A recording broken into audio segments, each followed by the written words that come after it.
Señor, te damos gracias por la oportunidad de tener un lugar así tan padre, Señor, como hasta ahora nos has provisto en este sitio. Te agradecemos por los hermanitos que han estado bendiciéndonos durante tanto tiempo. También bendícelos mucho, Señor, provéeles, dirígeles en todo lo que vayan a hacer.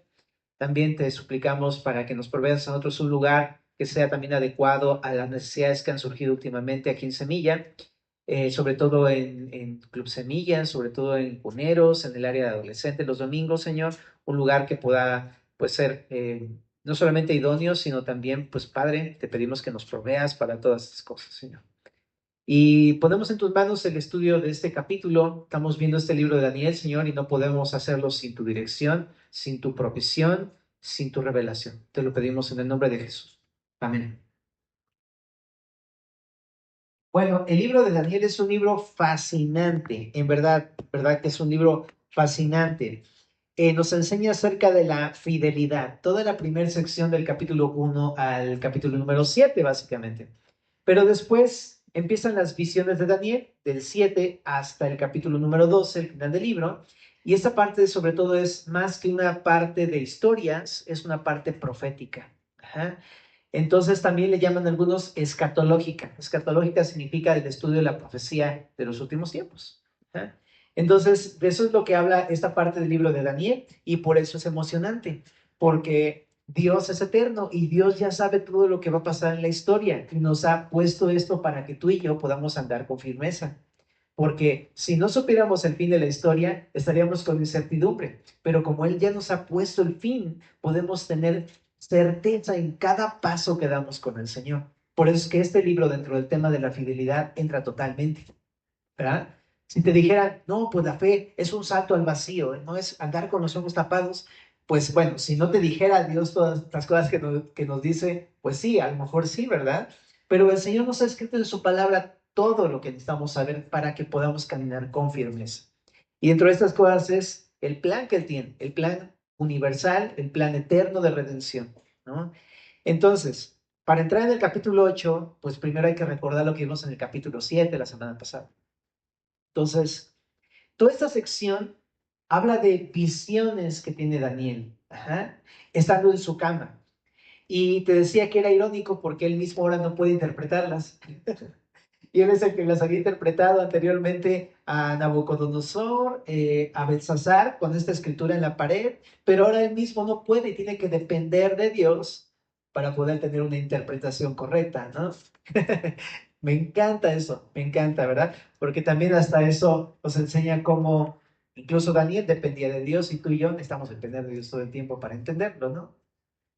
El capítulo 7 nos mostró cómo los imperios mundiales dirigidos por Satanás se han vuelto arrogantes y se han rebelado contra el Señor, volviéndose como unas bestias salvajes, como unas fieras, Daniel, entre fieras, así titula nuestra serie. En especial se menciona en el capítulo 7 a un cuerno pequeño, ¿te acuerdas? Que nada más cuando lo lees y empiezas a leer las características de este cuerno pequeño, te intriga saber qué es, a qué se refiere. Y simboliza el anticristo, este cuerno pequeño del capítulo 7 de Daniel, el cual gobernará al fin de los tiempos después de los imperios mundiales que vimos en el capítulo 2, ¿verdad? De Daniel. Vimos el imperio babilonio, el imperio medo-persa, el imperio griego y al final el imperio romano. Y después de estos comienza el gobierno de este pequeño cuerno que simboliza el anticristo. A pesar de todo esto, Daniel, después de esta visión de estos imperios y al final cómo se levanta este anticristo, a pesar de esto, Daniel al final ve a un anciano de días, que dijimos que es Dios mismo, que se sienta en su trono, ¿no? Y al sentarse se sienta como juez porque va a juzgar como el soberano y anuncia un juicio especialmente contra la bestia, que en el capítulo 7 de Daniel representa a todo este sistema gobernado por Satanás a lo largo de todos los imperios mundiales que han existido. Pero también este juicio implícitamente es contra el líder de todo este movimiento que es Satanás, ¿no? Y su representante en la época futura que es el anticristo. Bueno, ¿y por medio de quién hará este juicio?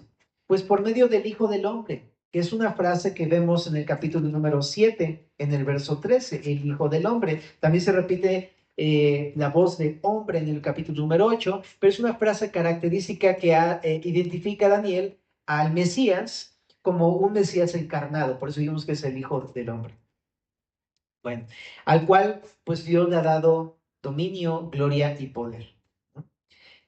Pero te decía, este cuerno es misterioso, porque cuando nada más lo comenta Daniel en el capítulo 7 te quedas como, y luego, ¿qué más, no? Queremos detalles, como cuando ves un tráiler, ¿no?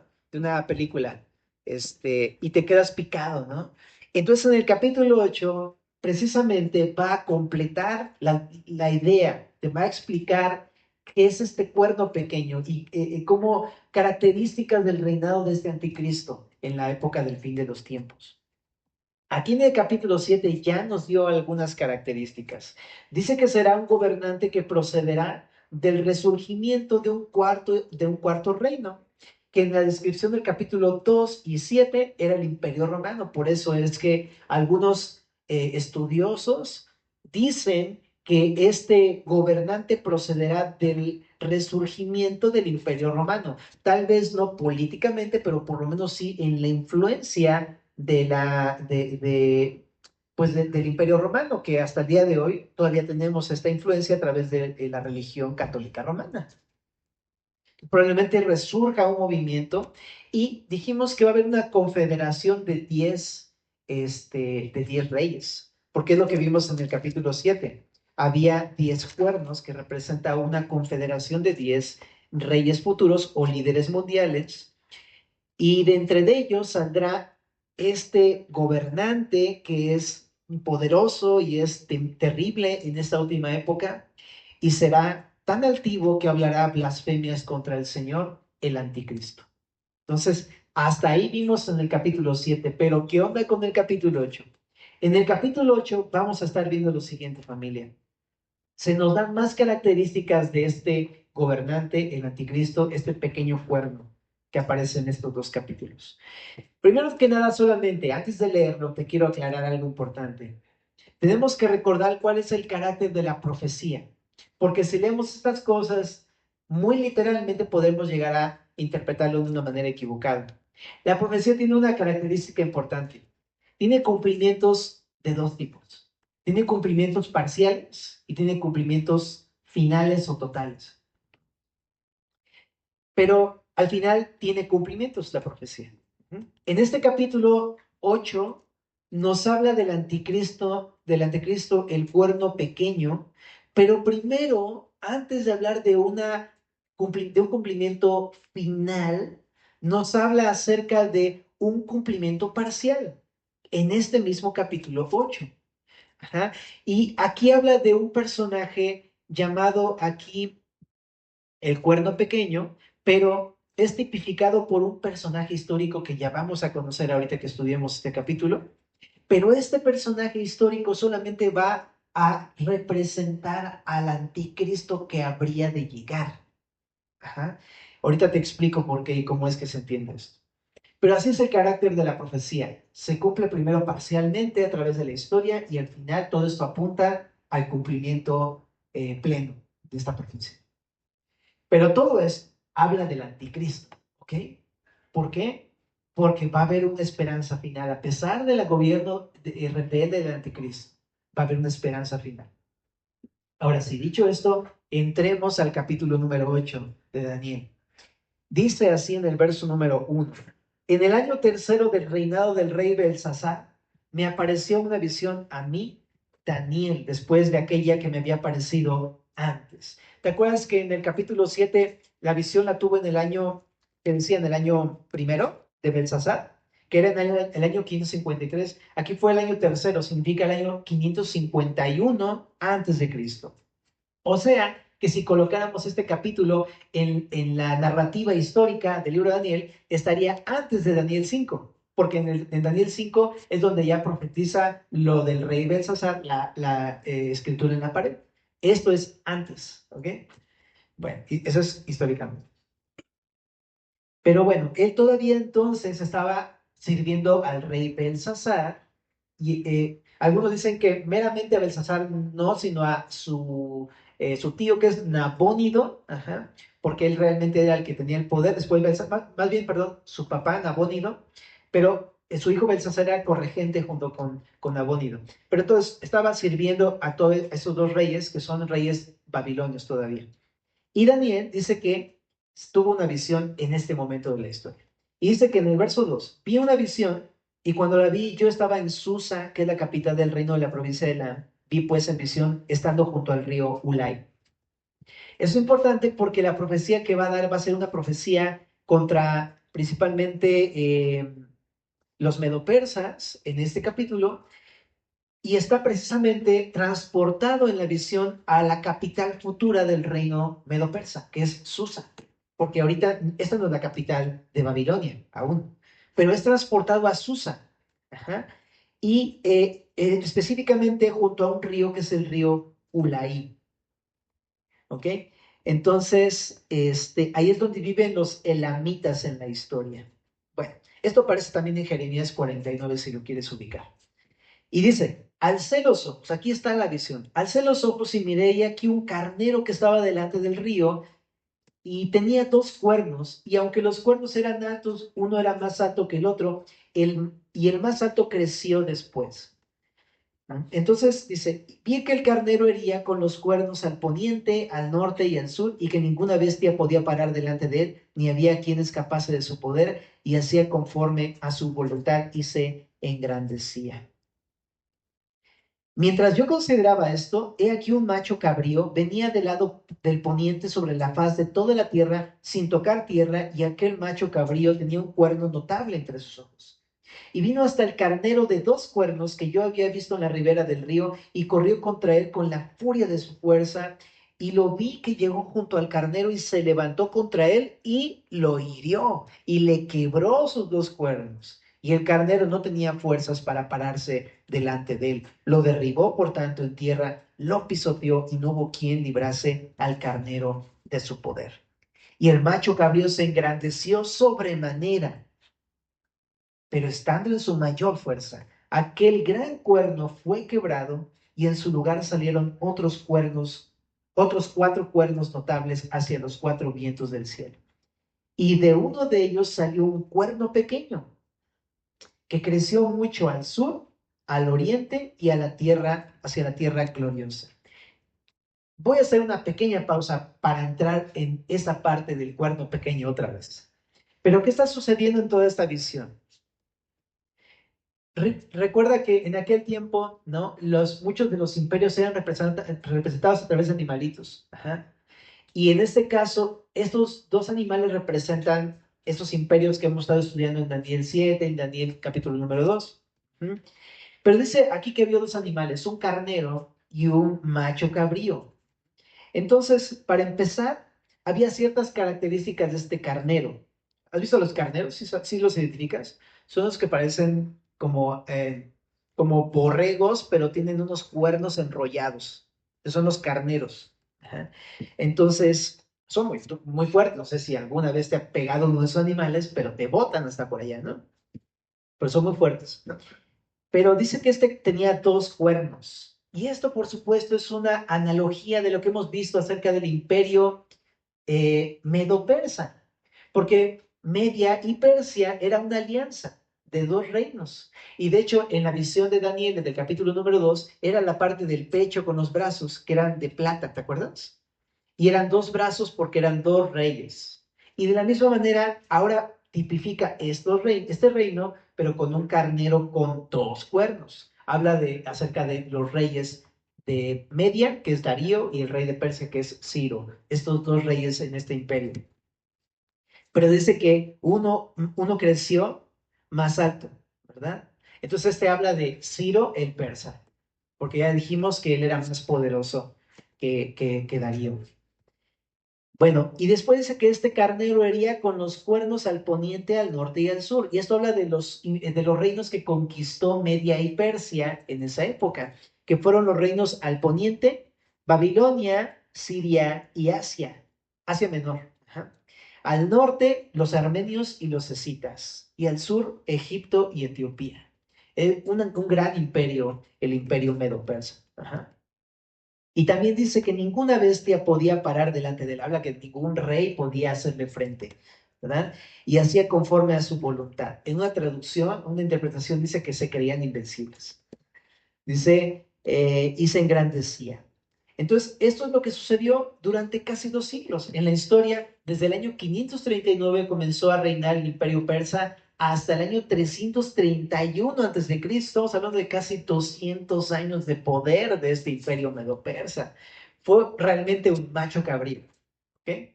Pero después, ¿qué pasó? Vino un macho, perdón, fue un carnero, no me equivoco, un carnero. Pero después vino este macho cabrío. ¿Y a quién representa este animal? Si te has topado a un macho cabrío, los machos cabríos se diferencian un poco de los carneros porque son un poco más fuertes que los carneros. Pero este carnero, este macho cabrío, dice que tenía un solo cuerno en medio. Era como un tipo unicornio. O sea, es un animal que no existe, pero así estaba este macho cabrío. ¿Ok? Y dice que venía del lado del poniente, y eso es muy interesante. Si tú lo ves frente a mí, el poniente sería este, ¿verdad? Ese sería el oriente. Si lo vemos en un mapa así, norte, sur, eh, este y oeste, o poniente. Entonces venía del poniente. ¿A qué se refiere? Se refiere a Grecia, porque Grecia está del lado poniente del mapa, ¿estás de acuerdo conmigo? ¿Ah? Entonces viene de ese lado y se refiere al imperio griego. Y dice que vino del poniente sobre la faz de la tierra sin tocar a tierra y aquel macho cabrío tenía un cuerno notable. ¿De qué habla este cuerno notable? Habla también de un gobernante, así como venía hablando también de los cuernos del carnero, que eran dos reyes, pues este es un solo rey, pero era un cuerno más grande. ¿Y a quién se refiere? Por supuesto que se refiere a Alejandro el Grande o Alejandro Magno en la historia, que fue el rey de Grecia, del imperio griego. Y tú lo conoces por sus grandes hazañas, ¿verdad? Y si no, búscalas en YouTube, está asombroso el poder de este rey, ¿verdad? Y ya lo vimos cómo corresponde a la parte de los muslos y del vientre no, espérame, sí, del vientre, de la estatua de Daniel 2, ¿verdad? Precisamente. Entonces es el macho cabrío con su cuerno notable, pero era más fuerte que el imperio medo-persa. Y dice que vino hasta él un carnero, en el verso 6. Vino hasta el carnero, perdón, de 2 cuernos. Él vino hasta el carnero de 2 cuernos que había visto en la ribera del río y corrió contra él con la furia de su fuerza. Qué loco, ¿verdad? Porque si era, te digo que era tremendo. La semana pasada te dije que en 10 años logró conquistar el territorio que correspondió al imperio griego. En 10 años. Bueno, y sí, era muy potente. De hecho, aunque solamente, digamos, en la historia dominó 200 años prácticamente, el día de hoy seguimos teniendo muchas de las cosas de la cultura griega, que es de la mitología. ¿Te gusta Avengers? O sea, ahí está Thor, ahí está Loki, está Re Loki, ¿verdad? Pero todas esas cosas y muchas más nos dejaron los griegos. Por ejemplo, el griego koiné. El griego koiné también estuvo vigente durante la época de Jesús y el Nuevo Testamento fue escrito en griego koiné, ¿no? Y el día de hoy todavía se habla griego y hay muchas cosas que tenemos de la cultura griega hasta el día de hoy. O sea, realmente fue un imperio muy poderoso. Ajá. Ahora, dice en el verso 7, y lo vi que llegó junto al carnero y se levantó contra él y lo hirió y quebró sus cuernos y el carnero no tenía fuerzas para pararse delante de él. Lo derribó por tanto en la tierra, lo pisoteó y no hubo quien librase al carnero. O sea, que Alejandro Magno destruyó y conquistó el imperio, ¿verdad? Y lo tomó para él. Entonces dice que en el verso 8 se engrandeció sobremanera. Esto habla no solamente de poder, sino de orgullo, ¿verdad? Esto de engrandecerse también habla mucho de esto en la Biblia.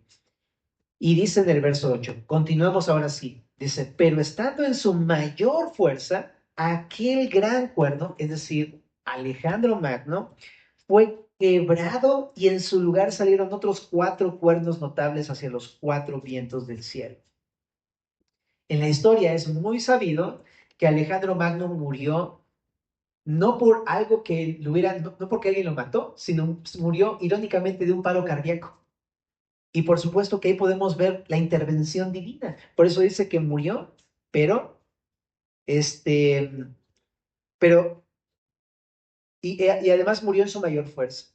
murió de una manera así en el 323, cuando él era el hombre más poderoso. Pero dice que en su lugar salieron 4 cuernos notables. Entonces habla también de otros 4 reyes después de Alejandro Magno. Ajá. Y estos 4 reyes los sitúan los historiadores como, ahí te van los nombres, ¿ok? Casandro, Ptolomeo, Lisímaco y Seleuco. Vámonos. Por si quieres poner algún nombre a tu bebé, pues estos no son los buenos. Pero dice la historia que eran bien ambiciosos, porque eso fue lo que los destruyó, porque eran tan ambiciosos, según la historia, que cada quien veía por su propio, así que le quería quería agarrar agua para su propio molino, ¿no? Y esto provocó una división, y entonces eso debilitó el reino en la época de los griegos.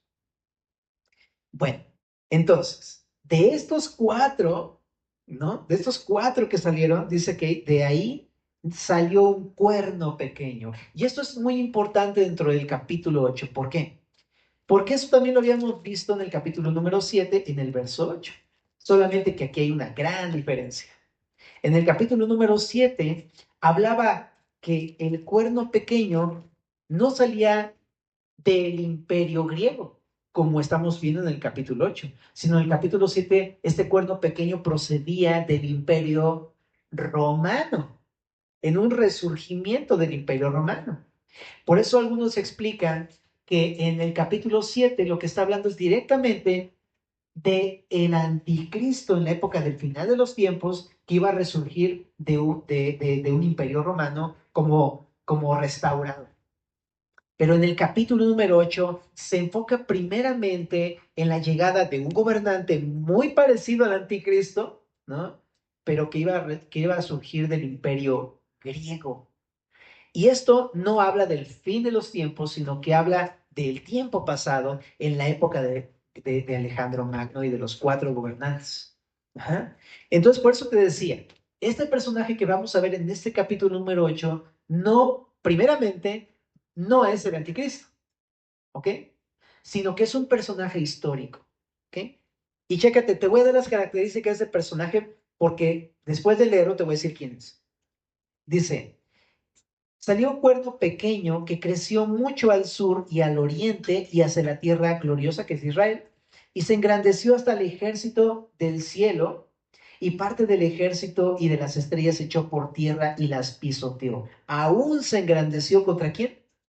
El príncipe de los ejércitos. Y por él fue quitado el continuo sacrificio y en lugar de su santuario fue echado por tierra. Y a causa de la prevaricación le fue entregado el ejército junto con el continuo sacrificio y echó por tierra la verdad e hizo cuanto quiso y prosperó. Este gobernante en la época de los griegos fue un personaje terrible, de plano terrible. Algunos lo identifican claramente con un hombre llamado Antíoco Epífanes, porque es el único hombre en la historia, en toda esa época, que fue así, de terrible como este personaje histórico que está hablando Daniel. Antíoco Epífanes salió del imperio griego, ¿ok? De ahí vino. Él era sirio, pero provino de esa cultura. Ajá. Entonces, algunos le dicen es greco-sirio. Ajá. Pero él se convirtió en una persona muy poderosa a pesar de que era al principio una persona muy, pues común, pero se volvió muy poderoso. ¿Y qué hizo este hombre? Bueno, ahí lo ves en el verso 10, 11 y 12, ¿no? Dice que se engrandeció, o sea, es una persona que se enorgulleció. Incluso se enorgulleció contra el príncipe de los ejércitos y aquí en un cumplimiento parcial de esta profecía habla del gobernante de Judá, de Jerusalén. Se llegó a ensoberbecer y a atacar incluso al rey de Jerusalén en esa época de la historia. Y es muy interesante porque la historia pasa así, que dice que los sirios conquistaron Egipto y como los romanos salieron al quite en el pleito, se regresó frustrado y de enojo vino y atacó Judá y atacó Jerusalén. Esa era la frustración de este hombre Antíoco Epífanes y por eso hizo tantos destrozos en la tierra prometida en aquella época. Ahora dice que por él fue quitado el continuo sacrificio. ¿De qué habla? Habla de que, chécate, este hombre está bien complicado este hombre, pero después de haber destrozado, ¿no? Y destruido Judá en aquel tiempo y confrontado pues al príncipe o al rey de Judá, este hombre hizo suspender la adoración de Dios en el templo de Jerusalén. Esto es algo terrible porque es algo que está en contra completamente de Dios, ¿no? Y del próximo Mesías. Dice la historia que hizo más que esto. No solamente es, sino dice la historia, sobre todo en la historia de los macabeos, que es no estoy diciendo que este libro sea un libro canónico, ¿ok? Pero debe de entenderse solamente como un libro histórico, pero sí habla acerca de sus crónicas estos hombres, y dicen los macabeos que precisamente él destruyó también las escrituras del templo de Jerusalén, prohibió el Shabbat, las fiestas judías, y también prohibió la circuncisión, que eran prácticas que los judíos tenían como muy importantes. Entonces, este hombre hizo algo muy terrible, detener la adoración del templo, y todavía peor, llegó a tal colmo que dicen los historiadores que sacrificó una cerda en el altar del holocausto en el templo de Jerusalén. Es algo abominable, inimaginable, porque los cerdos, como tú sabes, eran animalitos que se consideraban inmundos y que no podían ni tocar ni sacrificar los judíos, y este hombre se atrevió a hacerlo para insultar a Dios. Una cosa terrible, y al pueblo judío. Era una abominación. Por eso algunos piensan que este es un tipo de la abominación desoladora que va a suceder en un futuro, en el cual el anticristo también va a hacer algo así abominable dentro del templo al final de los tiempos, en el tiempo de la gran tribulación. Pero ese es Antíoco Epífanes, ¿no? Y te decía, habla de este personaje histórico, y aunque este personaje histórico no es el anticristo, sí se convierte en este capítulo en un tipo del futuro anticristo. ¿Se entiende? Entonces, por eso la diferencia con el capítulo 7. Ok, entonces continuemos con el texto, ¿vale? En el verso 13 dice, entonces oía un santo que hablaba, y otro de los santos preguntó a aquel que hablaba, ¿hasta cuándo durará la visión del continuo sacrificio y la prevaricación asoladora, entregando el santuario del ejército para ser pisoteados? Y él dijo, hasta 1300 tardes y mañanas, y luego el santuario será purificado. Entonces aquí para empezar, quiero ir dándote espero que no vengan por alguno de ustedes. ¿No? Espero. Para empezar, aquí hay dos entonces cosas que este hombre Antíoco Epífanes apunta hacia el anticristo. Primeramente es un cuerno pequeño, y tanto Antíoco como el anticristo son tipificados o dichos o nombrados como el cuerno pequeño. En Apocalipsis 17, verso número 7, dice, ¿por qué te asombras? Yo te diré el misterio de la mujer y de la bestia que la trae, la cual tiene 7 cabezas y los 10 cuernos. ¿Ok? Entonces, de igual manera también te digo, el anticristo es mencionado como un cuerno. En el verso 8, vamos, Apocalipsis 17, 8 dice, la bestia que has visto era y no es, y está para subir del abismo e irá a perdición, y los moradores de la tierra, aquellos cuyos nombres no están escritos desde la fundación del mundo en el libro de la vida, se asombrarán viendo a la bestia que era y no es y será. Esto para la mente que tenga sabiduría. Las 7 cabezas son 7 montes sobre los cuales se sienta la mujer, y son 7 reyes. 5 de ellos han caído, uno es, y el otro aún no ha venido, y cuando venga, es necesario que dure breve tiempo.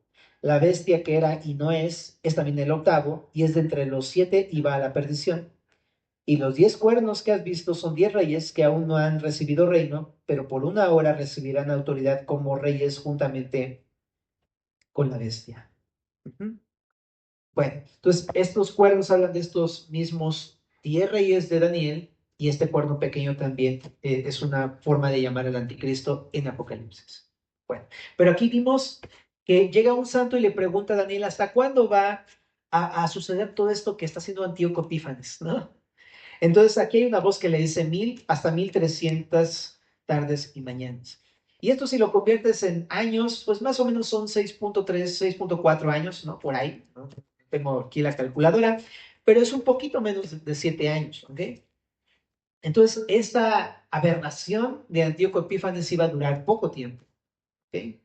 Pero está muy interesante, ¿verdad? También, porque esto sucedió en Antíoco Epífanes, exactamente. Él estuvo haciendo todas estas abominaciones desde el año 171 hasta el año 165 antes de Cristo, y se cumplió literalmente este tiempo de 2300 días, en los cuales Antíoco estuvo haciendo estas aberraciones en Jerusalén. Qué interesante.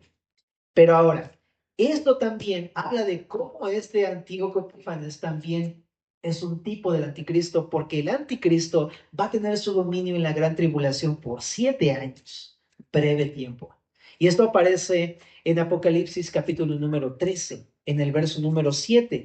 Dice lo siguiente: se le permitió hacer guerra contra los santos y vencerlos. También se le dio autoridad sobre toda tribu, pueblo, lengua y nación, y le adoraron todos los moradores de la tierra cuyos nombres no están escritos en el libro de la vida del Cordero que fue inmolado desde el principio del mundo.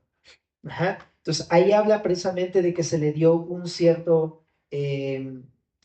autoridad, ¿no? Y va a haber un cierto tiempo en el que va a reinar. En el libro de Apocalipsis, ahí habla precisamente de los 7 años, y también vamos a hablar en el próximo capítulo 9 en Daniel, de estos 7 años, que es la última semana de Daniel. Ok, regresando al texto. Esta culminación de estas aberraciones de Antíoco Epífanes se cumplió en la época de los macabeos, y por eso es que celebran los judíos el Hanukkah. ¿Alguna vez escuchado este término? Es el festejo de que los macabeos se levantaron contra los sirios y los vencieron y recuperaron otra vez el control del templo. Pero apunta a una época futura en donde el anticristo va a tomar el control durante 7 años, los 7 años de la gran tribulación del libro de Apocalipsis. También en Segunda de Tesalonicenses, capítulo número 2, verso 9.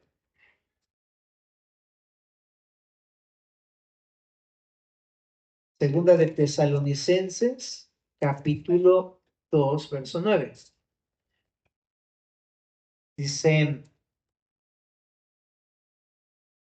inicuo cuyo advenimiento es por obra de Satanás, con gran poder y señales y prodigios mentirosos. ¿Ah? Está hablando de el tipo de este anticristo. ¿Ah?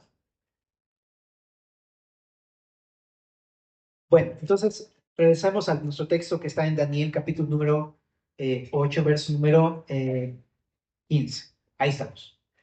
Bueno, dice: y aconteció que mientras yo, Daniel, consideraba la visión y procuraba comprenderla, he aquí se puso delante de mí uno con apariencia de hombre, y oí una voz de hombre entre las riberas del Ulai que gritó y dijo: Gabriel, enseña a este la visión. Vino luego cerca de donde yo estaba, y con su venida me asombré y me postré sobre mi rostro. Pero él me dijo: entiende, hijo de hombre, porque la visión es para el tiempo del fin. Entonces, ¿qué está sucediendo acá? Resulta que él no entiende. Daniel no entiende. Y está interesante porque es un profeta y no entiende él mismo la profecía. Pero entonces aquí, solamente como de manera de aplicación, quiero decir que necesitamos la ayuda divina como algo necesario para poder entender la palabra. De otra manera no podemos hacerlo. ¿Ok? Entonces pídele al Señor que te ayude si no puedes entender cosas, ¿verdad? Y dice aquí en el texto que una voz de hombre, que probablemente se refiere a la voz del Hijo del Hombre, ajá, no meramente de un hombre, manda a este ángel Gabriel, ¿no?, a que le enseñe la visión. Ahora, por la historia tú sabes que Gabriel es un ángel, lo vamos a ver más adelante en Daniel, y también en Apocalipsis aparece, pero es un ángel muy poderoso y es un servidor de Cristo. Entonces, Gabriel le va a enseñar la interpretación en el verso número, aquí abajito que lo vamos a ver, ¿va? Ahorita te digo cuál. Bueno, y le dice: entiende, hijo de hombre, porque la visión es para el tiempo del fin. Es interesante porque de repente uno pensaría que esto solamente se remite a la época de los griegos, pero con esta frase te das cuenta que no solamente habla de Antíoco Epífanes, sino que apunta al fin también. Entonces es una profecía doble. Bueno, ahora sí, verso 18. Mientras él hablaba conmigo, caí dormido en tierra sobre mi rostro, y él me tocó y me hizo estar en pie. Y dijo: he aquí yo te enseñaré lo que ha de venir al fin de la ira, porque eso es para el tiempo del fin. En cuanto al carnero que viste, que tenía dos cuernos. Estos son los reyes de Media y de Persia, ya lo dijimos, Darío y Ciro, ¿verdad? Y dicho sea de paso, el carnero era el animal simbólico del imperio medo-persa, ¿sabías? Literalmente tenía un carnero de oro, ese era su símbolo. Bueno, y dice, y corresponde también al oso de la imagen de Daniel, ¿ok? De la otra visión que tuvo el rey Nabucodonosor. No, sí, Nabucodonosor, precisamente, el oso. Ahí lo ves. ¿Ah? Dice, estos son los dos reyes de Media y de Persia. Esto es el carnero, ¿no? Es el imperio medo-persa. Y dice en el verso 21, y el macho cabrío es el rey de Grecia, ya lo dijimos, ¿no? Y el cuerno grande que tenía entre sus ojos es el rey primero, está hablando de Alejandro Magno. Y en cuanto al cuerno que fue quebrado y sucedieron cuatro en su lugar, significa que cuatro reinos se levantarán de esa nación. Y ya dijimos cuáles son, ¿te acuerdas de los nombres bonitos? Casandro, Ptolomeo, Lisímaco y Seleuco, ¿verdad? Bueno, y dice, y te levantarán de esa nación, aunque no con la fuerza de él. Qué interesante está esto, ¿verdad? Porque se van a levantar, pero no con la fuerza de Alejandro Magno, es lo que está diciendo. Verso 23. Y al fin del reinado de estos, cuando los transgresores llegan al colmo, está muy interesante, dice, cuando lleguen al colmo, se levantará un rey altivo de rostro y entendido en enigmas. Ahora le da un giro, Daniel. Ya no está hablando de Antíoco Epífanes, ¿ok? Ya no está hablando de él. Está hablando del tiempo del fin. Y dice que en el tiempo del fin la maldad va a llegar al colmo. Y eso te lo quiero solamente aclarar porque el día de hoy a lo mejor es muy ingenuamente, ¿no? No es un comentario mala onda, no estoy diciendo aquí que no hay. Pero sí a veces ingenuamente pensamos que las cosas pueden mejorar, ¿no? Y creo que es un pensamiento que en general circula en el mundo, ¿no? Ay, no, las cosas pueden ser mejores el día de hoy, pueden ir mejorando. Pero tristemente te quiero decir que no es así. Más bien la maldad ha estado creciendo y seguirá creciendo hasta que llegue el clímax, donde llegue el anticristo y la maldad llegue al colmo. Y la gente tampoco se va a convertir en mejor persona. La sociedad está decayendo moralmente y en todo sentido. De hecho, hasta el mismo universo está con la ley de la entropía, ¿no? Bajo los efectos de esta ley está hacia la destrucción. En todo sentido vamos a la decadencia, familia. No es porque te apachurre o para que te sientas triste, no, las cosas están peor. No, tampoco, porque hay una esperanza para el cristiano. Recuerda, el creyente es como la luz de la aurora que va de aumento en aumento hasta que Él es perfecto y el Señor nos puede cambiar y hacer más bien, y ahora sí que al revés, ¿no? Nuevas criaturas que van cada día siendo más a la imagen de Cristo. Pero la realidad de este mundo sí es que este mundo está en decadencia completa. Y va a llegar un momento en que la maldad llegue al colmo, como en la época de Noé, ¿te acuerdas? Que por eso vino el juicio en la época de Noé. Igual aquí también en una época futura va a llegar esto al colmo. Y dice que en esta época se levantará un rey. ¿Y cómo es este rey que habla el verso 23? Es un rey altivo de rostro y entendido en enigmas. En el verso 25 también dice que con su sagacidad hará prosperar el engaño. ¿Por qué me salté hasta ahí? Porque es la característica de este rey futuro, de este gobernante futuro, que es un hombre altivo. ¿A qué se refiere con esto de altivo? Se refiere a una persona ruda o grosera o déspota, sumamente orgullosa. Y así va a ser el anticristo. En parte así era Antíoco, era una persona totalmente déspota. Pero el anticristo es una persona completamente déspota. Eso lo podemos ver también en el libro de Apocalipsis, ¿no? Que es una persona que incluso va a ser tan déspota que se va a atrever a hablar en contra del mismo Dios. Ahora, dentro de esta altivez, ¿no? Hablando de Antíoco Epífanes, ¿sabías que él se llamaba a sí mismo Teófanos? Que significa Dios manifiesto.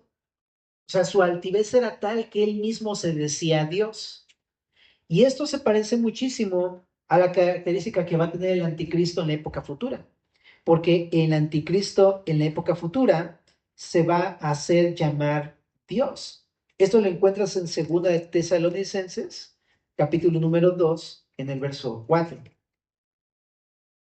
Bueno, desde el verso 3 voy a leer, dice, nadie os engañe en ninguna manera, porque no vendrá Jesús, pues, sin que antes venga la apostasía y se manifieste el hombre de pecado, el hijo de perdición. Está hablando del anticristo, el cual se opone y se levanta contra todo lo que se llama Dios o es objeto de culto, tanto que se sienta en el templo de Dios como Dios, haciéndose pasar por Dios.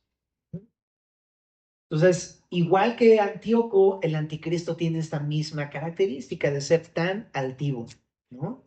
Literal, ¿no? Se va a sentar en el templo. Y para que se siente en el templo tiene que haber un templo, y eso ya es un tema que se está discutiendo en Israel, ¿ok? Así de cerca estamos. Bueno, y dice que es un hombre entendido en enigmas y engañador. Esto también es una característica de Antíoco, pero también del anticristo. No por nada, ¿te acuerdas cómo se llama el diablo? Mentiroso y padre de mentira. El anticristo es exactamente de la misma condición. Es un hombre que va a engañar a todas las personas. En Apocalipsis 13, 4 y 14, ¿no? Ahí habla como la característica de este engañador que es Satanás y el anticristo. Y también dice en el verso 24 que se fortalecerá. O sea, este anticristo se fortalecerá, mas no con fuerza propia. Y esto es algo también muy notable, porque en Apocalipsis también habla de cómo el poder que tenía el anticristo, o tendrá el anticristo, es por parte del mismo diablo. En segunda de Tesalonicenses, capítulo número 2, verso número 9,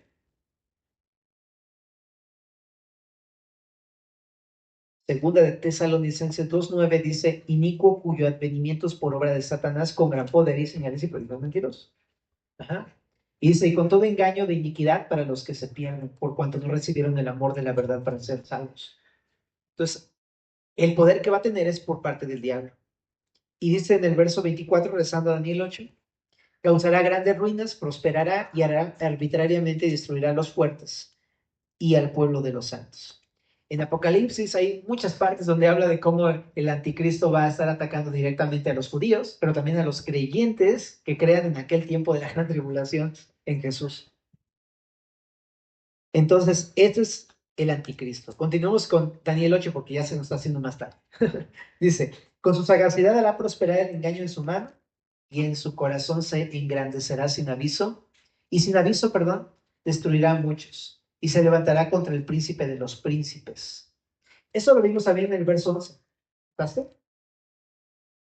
Hablando específicamente de Antíoco Epífanes, este cumplimiento parcial de la profecía de Daniel, ya dijimos que este hombre Antíoco se rebeló contra el rey de Judá en aquel tiempo de la historia, pero apuntando hacia el anticristo se va a rebelar contra Jesús mismo. No solamente contra el rey de Judá, sino contra Jesús mismo. De hecho, ahí vemos la gran batalla de Armagedón en Apocalipsis, donde él junta a todas las naciones para pelear contra el Mesías, ¿no? Eso es lo que vemos y por eso digo que apunta al anticristo, ¿no? Y aparte, en esa masacre, pues no gana ni el anticristo, ni el diablo, ni ninguna de las naciones que se van a aliar con el anticristo. Al contrario, va a ser una masacre, pero todo lo que se rebelaron contra Jesús. Por eso, ahí se cumple lo del verso número, te voy a decir,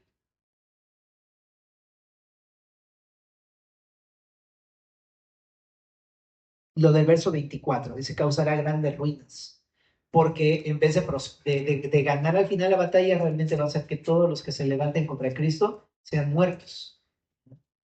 Bueno, y al último, estamos en el verso 25, se levantará contra el príncipe de los príncipes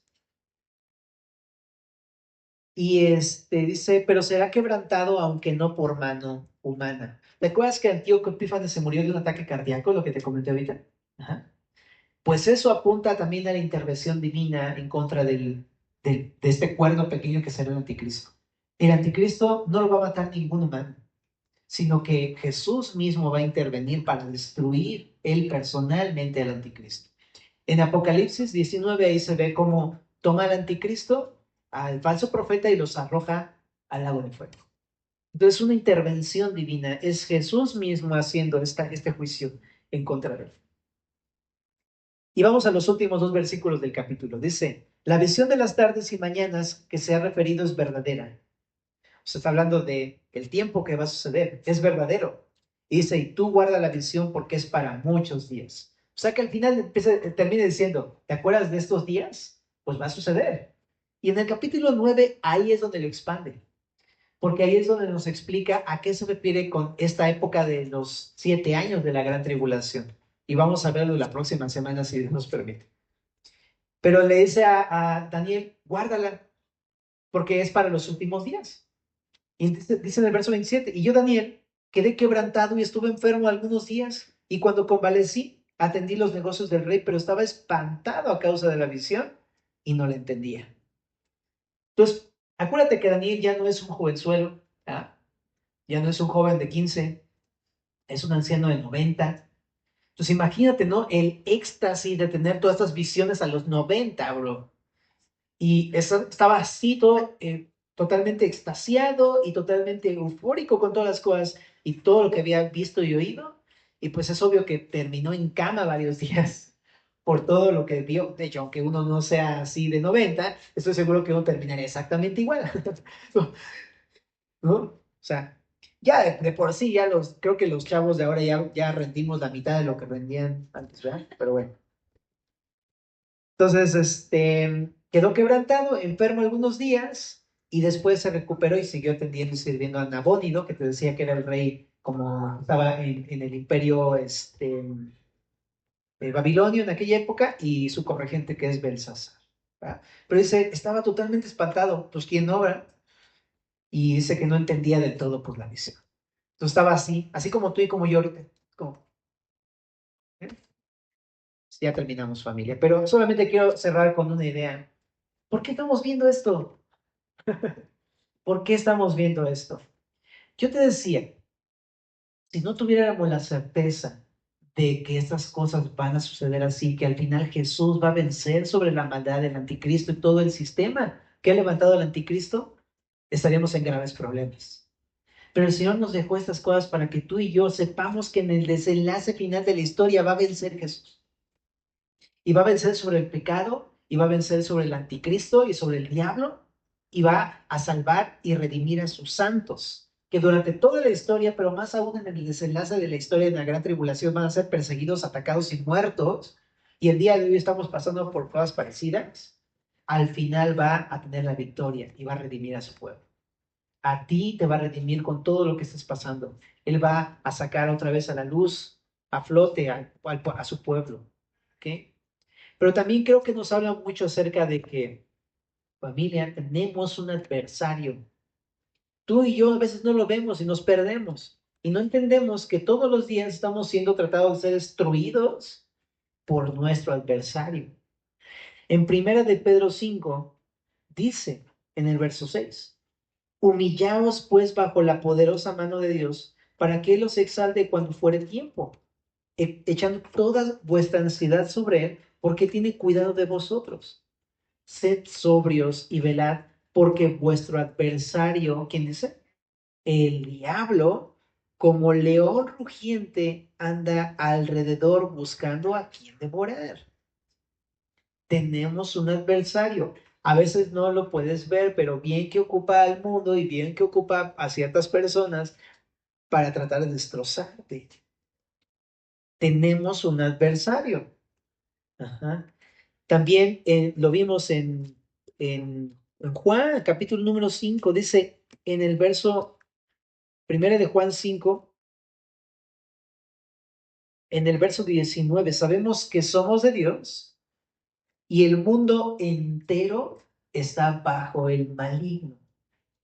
El diablo gobierna todo este mundo por completo, ideologías, o sea, la corrupción, la política, todo, por donde lo veamos está corrupto. Y todo esto es porque el diablo tiene el control de todo y él se opone a nosotros por el simple hecho que nosotros no somos del mundo.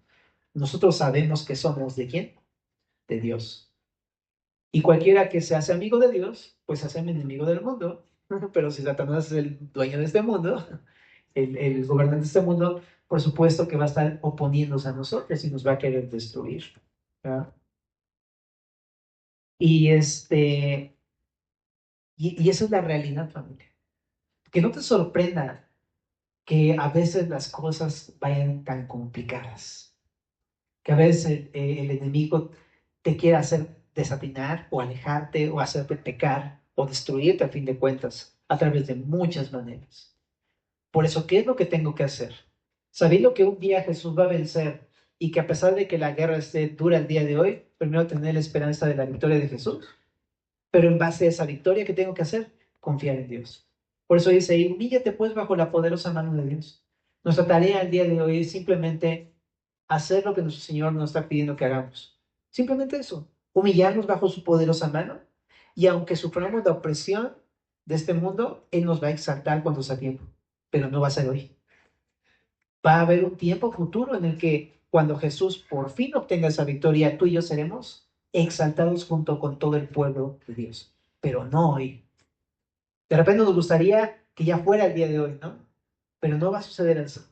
En esta vida vamos a tener aflicciones y tribulaciones y opresión, pero vamos a tener la vida eterna. Bueno, la tenemos ya, de hecho. Vamos a ser redimidos como pueblo santo de Dios. ¿Y qué pasa con toda esta ansiedad y angustia que nos sucede cuando somos oprimidos, insultados, humillados, menospreciados, criticados, señalados, hechos a un lado y todo eso que pasamos como cristianos?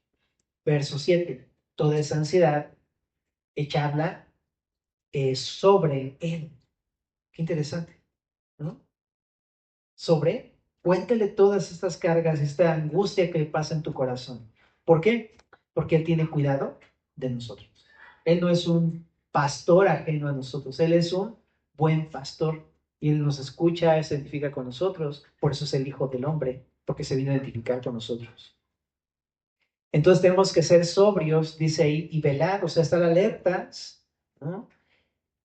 Y dice ahí en el verso 9, al cual resistir firmes en la fe, ¿no? En esta convicción que Dios nos ha dado de su victoria, de sus promesas, de su compañía, de su fortaleza. Y quiero terminar en esto, mira. Dice aquí, sabiendo que los mismos padecimientos se van cumpliendo en vuestros hermanos en todo el mundo. Una cosa más, familia, ya te lo prometo. Juan, capítulo número 16. Capítulo 15, verso número 18.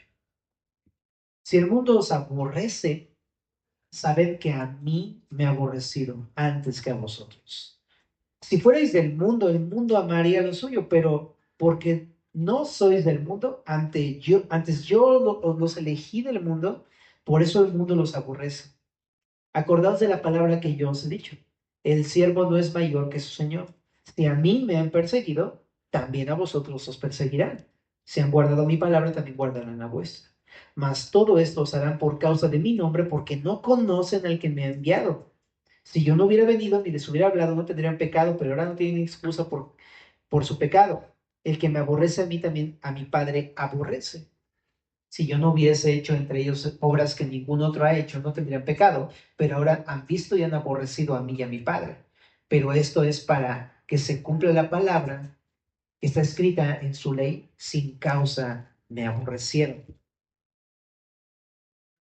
Entonces es un hecho que el mundo nos va a aborrecer, ¿ok?